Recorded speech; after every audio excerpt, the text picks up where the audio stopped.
집값이 2차 하락기에 접어들면서 매수자, 매도자가 모두 눈치 싸움이 치열합니다. 조건이 좋은 정책적 금융상품도 보이고 은행권 금리도 하락하면서 지금이 적기인가 싶기도 하고요. 또 앞으로 더 떨어질 수 있다는 기대감도 느껴진다고 합니다.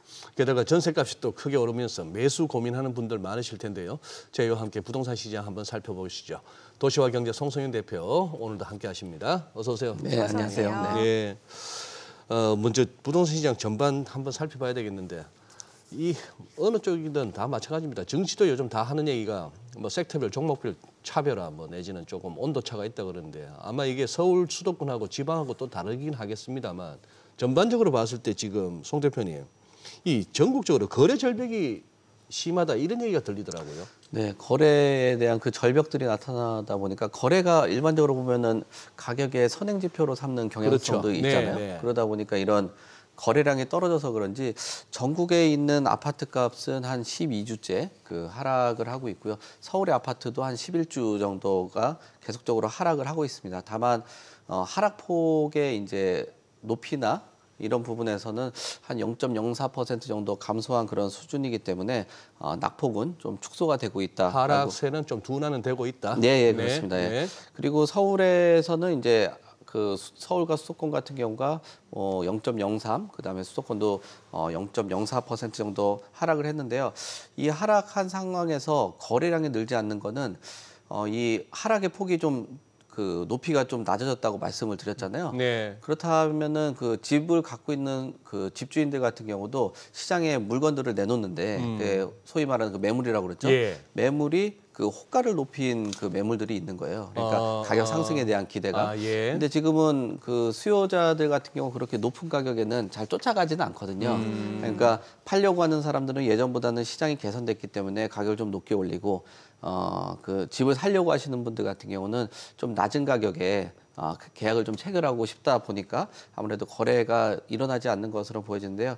지금 1월에 서울의 아파트 거래가 한 1,900건이 좀 넘는 수준이에요. 네. 근데 뭐 전반적으로 봤을 때는 작년에 한 3,000건대 대비했을 때는 여전히 좀 그 낮은 수치고요. 다만 작년 한 1월을 기준으로 본다라면 그때는 1,000건보다도 미치였으니까 한 2배가량 높은 정도의 그런 수준이라고 볼 수 있을 것 같습니다. 그래서 지금 당장은 뭐 조금 하락이 있다라고 해도 그 급매물 중심에서 시장이 거래되는 건 아니어서 아마 이렇게 급격한 그 하락은 좀 나타나지 않지 않을까 뭐 그렇게 보여집니다.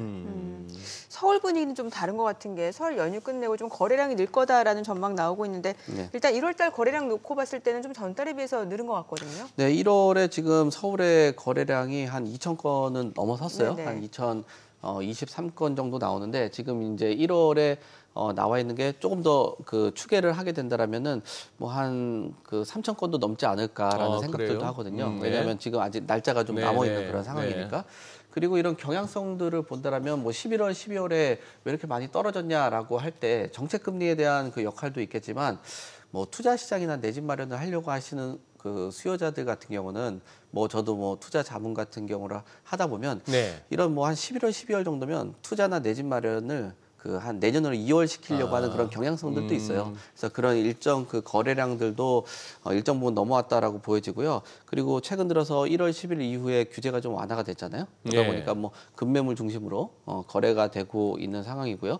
그리고 가격들이 좀 빠진 곳들 중심으로 해서는 역시나 아까 말씀드린 것처럼 수요자들이 요거 가격이 좀 낮아진 것 같다라고 하면은 거래가 좀 붙는 경향들이 나타나고 있거든요. 지금 도봉구 같은 경우가 1년 동안 하락폭이 제일 낮았는데 역시나 여기서도 거래량이 좀 회복이 됐고요. 강남 상구에서도 송파가 제일 많이 빠졌는데 송파도 거래량이 139건에서 155건으로 늘어났어요. 그리고 뭐 특례 보금자리론이 끝나서 위축이 되긴 했지만 그래도 뭐 신생아 특례라든지 이런 것들이 뭐 좀 출시가 되면은 뭐 2월 달부터는 거래량이 조금 더 회복되지 않을까.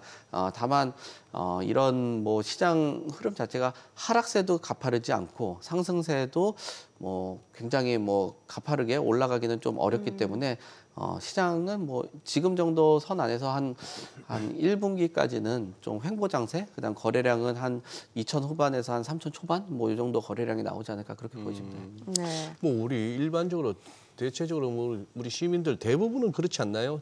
뭐 집값 다 꼬박꼬박 저축해서 딱 현금 들고 가서 나 이 집 사겠어 하는 사람들 거의 없지 않습니까? 네, 다 그렇죠. 대출 끼고 네, 네, 네. 그렇게 가는데 그러다 보면 또 이제 금리 동향에 또 민감할 수밖에 네. 없고 이 주택담보대출 뭐 상승 폭이 이렇게 뭐랄까 이 속도는 좀 준화되긴 했지만 그래도 여전히 늘고 있습니다. 네, 그렇습니다. 지금 뭐 가계 대출에 대해서는 네. 뭐 한 8천억 정도 증가가 되는데 예. 주택담보대출도 지금 한 4조 1천억 정도가 늘어났어요.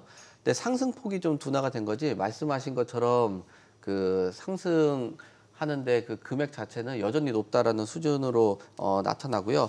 특히나 주택담보대출 같은 경우도 뭐 지금 앞으로는 뭐랄까요? 뭐 금리가 좀 인하될 수 있겠다라는 기대감들 그리고 예. 주택을 좀 사야겠다라는 그 생각들을 하면서 집을 좀 마련을 하려고 하는 그런 상황들도 나오고 있어요. 다만 아까 뭐 소장님께서도 지적을 하신 것처럼 이게 집을 사면서 금융에 대한 뭐랄까요? 뭐 금리에 대해서 민감도가 좀 높아지다 네. 보니까 이런 가계대출을 비롯해가지고 주택담보대출 같은 경우가 1금융권에 대한 그 가계대출은 좀 증가를 하고 예. 2금융권에 대한 그 가계대출은 감소를 하는 거죠. 왜냐하면 금리가 좀 높다 보니까 예, 그런 상황이 나타나고 있고요.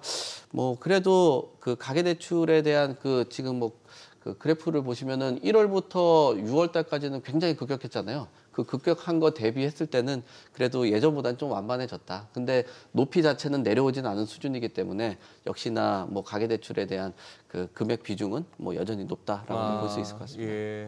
지금 보면 그러니까 전국적으로 매물은 쌓이는데 올해 서울은 거래량이 늘고 있고 지금 서울 내에서도 보게 되면은 지금 지역에 따라서 뭔가 좀 편차가 크거든요. 결국에 양극화가 좀 커지고 있는 것으로 보여져요. 네, 양극화가 커지고 있죠. 지금 예. 서울의 인구 같은 경우도 뭐 앞으로는 뭐 900만 밑으로 떨어진다라는 여러 가지 뭐 보고서들도 나오고 있잖아요. 결국은 이런 가격에 대해서 굉장히 예민하고 소득이 집중되어 있는 곳들 중심으로는 역시나 뭐 가격의 그 격차가 좀 늘어나고 있는 것 같습니다. 지금 서초구를 보면은 지금 서울시 평균이 12억 8천 정도 되는데 서초구가 지금 27억 정도가 되는 그런 상황이에요. 그 맨 하단 쪽에 보면은 도봉구가 6억 한 2,700 정도 되잖아요. 가격의 이런 격차를 본다라면 한 5배 정도의 차이가 난다라고 봐야 될 것 같고요. 그리고 자산이라든지 지금 지역별로 요즘 뭐 경제 상황이 좀 불안하고 서울 같은 경우에 외곽 지역 같은 경우는 수도권의 주택 가격에도 좀 밀리다 보니 강남권에 있는 뭐 소위 그 경쟁력이 좀 높은 지역들로 그 선호세가 좀 몰리고 있다라고 보여지고요. 서울 전역으로 봤을 때는 고가단지 중심으로 그리고 지역별로는 뭐 상품별 뭐 이런 것들에 따라서 좀 양극화가 나타나고 있는 것 같습니다. 그러니까 상품도 뭐 신축이라든지 재건축을 통해서 향후에 뭐 개발 가능한 뭐 이런 상품들은 좀 가격에 급격한 상승이 좀 나타나고 있다라고 봐야 될 것 같습니다. 예. 그리고 결국 또 이 뭐 집값이 어떻게 될까 하는 부분에 있어서 또 임대 시장도 살펴야 되는데요. 네. 통상 그렇지 않습니까? 전세값 막 폭등하다 보면은 네. 뭐 이러니 그냥 사고 말지. 네. 조금 더 무리해서 네. 뭐 이런 영향도 있을 수가 있고. 최근에 전세값은 계속 오르는 중이라고요? 네, 전세값은 상승을 하고 있는 상황인데요. 네. 서울의 그 전세 가격도 0.05% 정도 상승을 했고요. 0.05 그렇게 네. 크지는. 예, 맞습니다. 그래서 상승폭은 축소된 네네. 그 상황이고요. 작년 연말부터 뭐 지금까지 본다라면은 그래도 축소된 그 상승폭은 축소됐다라는 건 좀 다행스러운 내 집 마련하는 사람들 외적으로도 주택 시장의 임차 수요에 머무른 사람들한테는 좀 다행이라고 볼 수 있을 텐데 지금 한 작년 5개월부터 전세 가격이 쭉 올라왔거든요. 네. 지금 본다라면은 성동구가 가장 높게 나왔어요. 지금 나온 것처럼 한 8.33%. 그다음에 송파구도 한 7.42%거든요. 지난해 5월부터 오른 그런 누적이다 보니까 지금은 좀 둔화세가 생기긴 했지만 5월 달부터 지금 올라온 수준으로 본다라면 이제 그때 이제 앞으로 그 전세로 들어가려고 하시는 분들 같은 경우 누적된 변동률을 보면은 역시나 전세로 들어가는 것도 점점 부담스러워질 수도 있을 것 같아요.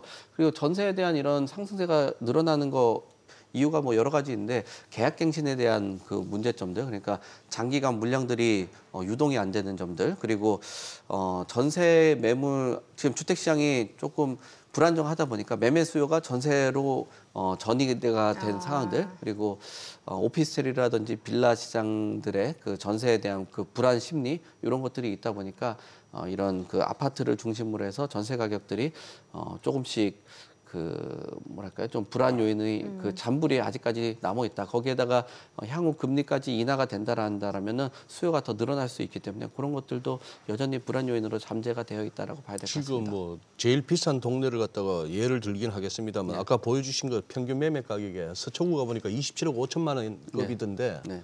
그 정도면 그러면은 네. 그 정도 시세면은 전세는 어느 정도 줘야 들어가 살 수 있습니까? 뭐 지금 서울 같은 경우는 한 50에서 한 60% 정도라고 보시면 50에서 돼요. 60? 예, 그러면은 27억이라고 해도 뭐 한 12억에서 한 13억 정도 하는 그 정도 수준이 되지 않을까. 뭐 물론 신축 아파트 중심으로는 전세 가격이 조금 더 높게 나타날 것 같고요. 네. 재건축을 아직 하지 못한 단지들, 재건축을 앞둔 단지 같은 경우는 건물이 좀 노후화됐을 거 아니에요. 그런 것은 뭐 한 10억 이하 뭐 이 정도도 뭐 찾을 수 있지 않을까라고 생각되는데 여전히 타 지역에 보면 뭐 도봉구가 아까 6억이라고 얘기했는데 거기에 전세 그 매매값보다도 전세값이 높으니까 예?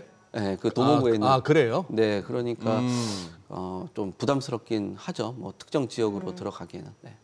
그러니까 지금 말씀해주신 내용 보면은 결국에는 이제 아파트 같은 경우 서울 내 아파트 같은 경우는 전세가율이 올라가고 있다라는 거잖아요. 이게 매매가와 전세가를 비교해봤을 때 격차가 되게 좁혀지는 건데 네. 이러면 사실 뭐 갭 투자 수요도 늘어날 수도 있을 것 같고 또 전세 계약하려고 하시는 분들 세입자 입장에서도 뭔가 조금 주의할 점도 있어 보이거든요. 그렇죠. 지금 전세 가격이 그 올라가고 매매 가격은 또 떨어지다 보니까 이게 굉장히 짧아진 거예요. 그러니까 소위 말하는 그 갭 투자라고 하는데 전세 가격은 올라가고 네. 매매 가격은 떨어지다 보니까 그 갭이 너무 짧아지는 거죠. 그렇죠. 그러니까 전국에 있는 그 전세 가율 자체가 지금 한 66.8% 정도 되는데 66.8. 예, 그럼 거의 한 70% 정도가 되는 수준이잖아요. 지금 더 올라간다라는 전망들이 나오고 있고, 뭐 매매 시장은 그렇게 흔들리지 않다라고 본다라면은 이게 한 70%까지도 될 수 있겠다. 그러면은 갭 투자나 그다음에 아까 말씀하신 것처럼 전세 사들이 매매를 선택하겠다라는 수요들도 늘어날 수 있다라고도 보여집니다. 다만 이런 전세값을 그 올리는 그 상승에 대한 우려는 있긴 하지만 이게 매매 가격은 그 오르면서 전세 가격이 쫓아가는 상황이 아니라 전세 가격이 올라가는 상황에서 매매 가격은 떨어지고 있는 상황이기 때문에 굉장히 좀 뭐 갭 투자가 일어난다라고 해도 좀 선별적으로 일어날 수도 있고요. 아까 말씀드린 것처럼 서울의 전세가율이 한 50% 중반 정도나 초반 정도 되는 그런 수준이거든요. 네. 그 말은 전세 가격만 높다라고 하는 거는 오히려 매매 시장은 좀 바라보지 않고 전세만 머무르는 그런 시장이 될 수도 있기 때문에 전세가율이 무조건 높다라고 해가지고 갭 투자가 유리하다 뭐 그렇게 보기는 어려운 것 같습니다. 지금 전세 오르면 월세도 오르죠. 그렇죠. 아무래도 당연히면. 예, 전세에 네. 대해서 전세 가격이 뭐 예를 들면 한 5억에 사시던 분이 예. 전세가 10억 된다고 해서 한 번에 쫓아갈 수 있는 건 아니잖아요. 뭐 감당 가능한 수준이 그러니까. 있을 텐데 예. 그러면은 한 6, 7억 정도로 올랐다 그러면 그 가격의 한 일정 부분은 준 월세 뭐 이런 아하. 형태 또는 뭐 준 전세 이런 형태로 수요자들이 좀 대처하지 않을까 뭐 그렇게 보여집니다. 네. 이번에 좀 분양 여쭤보고 싶은데 지금 강남권의 재건축 단지 지금 분양 줄줄이 예정이 되어 있는데 네. 지금 보니까 서초구 메이플자이 네, 네. 청약에 이틀 동안 5만 명 가까이 신청했다. 이게 네. 뭔가 좀 로또 기대감이 있는 것 같아요. 이게. 네, 예, 로또 기대감이 있을 수밖에 없죠. 지금 청약에 몰린 경쟁률 보니까 442대 1 정도 나왔거든요. 442. 예, 뭐 흥행을 떠나서 뭐 대박이라고 봐야 되겠죠. 예, 근데 여기 이제 그 당첨되신 분들 같은 경우는 큰 기대를 가질 수밖에 없는 게 강남의 입지도 좋죠. 거기에다가 시세 차익 기대를 해보거든요. 지금 49제곱미터 28가구 몰리는데 여기 한 15,000명 정도가 몰렸어요. 이거는 제일 뭐 많이 몰린 그 가구인데 약 한 570대 1 정도 나오는 그런 수준인데요.